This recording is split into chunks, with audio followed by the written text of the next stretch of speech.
Good evening. I'm so glad you could be here today. Imagine yourself in a foreign country. You are riding along on a remote road between villages, and suddenly you see a sight like you've never seen before. You notice right away something is different about these people. You have heard about the tribal custom called chokosi, and you wonder, are these chokosi girls?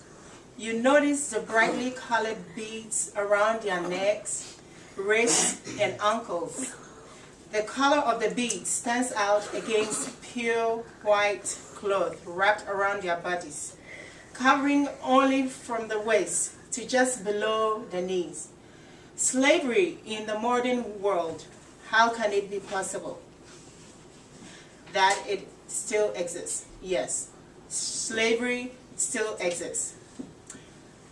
Desmond Tutu, South African Archbishop, is quoted as saying, "Generally, people would not believe that it is possible under modern conditions.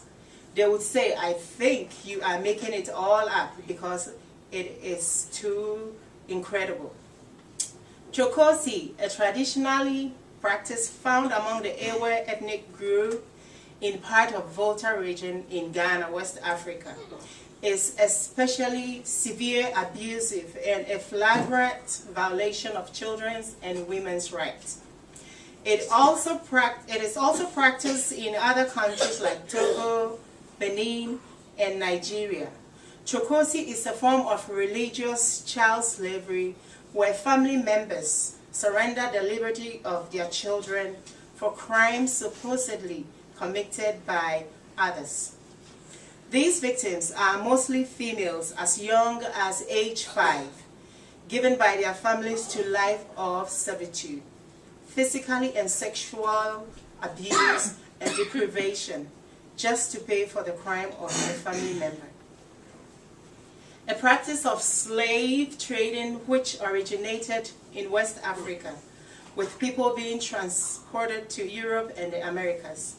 The 19th century anti-slavery movement saw this form of slavery abolished.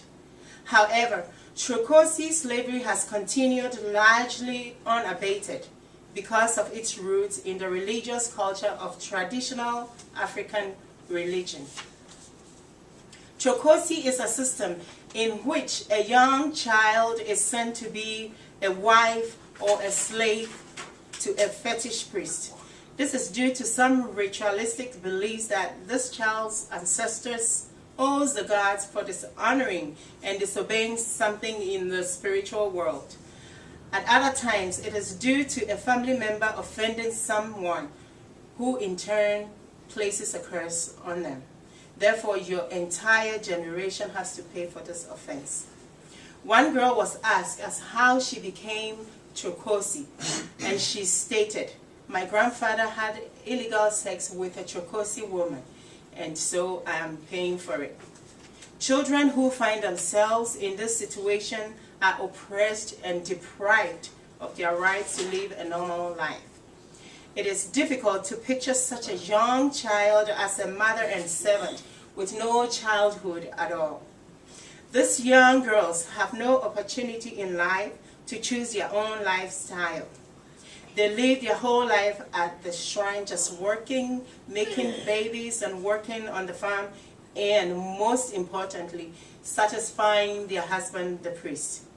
The older wives of the priests at the shrine are the ones that prepare the young girls to later take the roles as mothers and wives.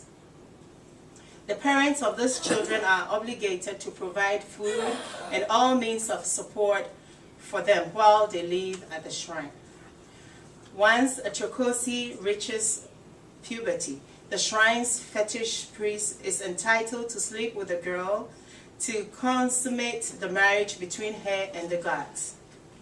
Groomed from a very young age into accepting this servitude at the shrine, the girls are not in a position to refuse. After serving several years at the shrine, A Trokosi may be released from servitude if her parents can afford to pay for special ceremonies, but she will retain a relationship with the shrine and continue to perform certain rituals there. Released Trokosis are allowed to marry, but are often unable to find themselves husbands. If a Trokosi dies, her family is expected to replace her with another girl, and the cycle of ritual servitude and exploitation recommences. A very high percentage of these families are illiterate and ignorant, have no clue that they are being exploited with the occult and increasing the wealth of the priests.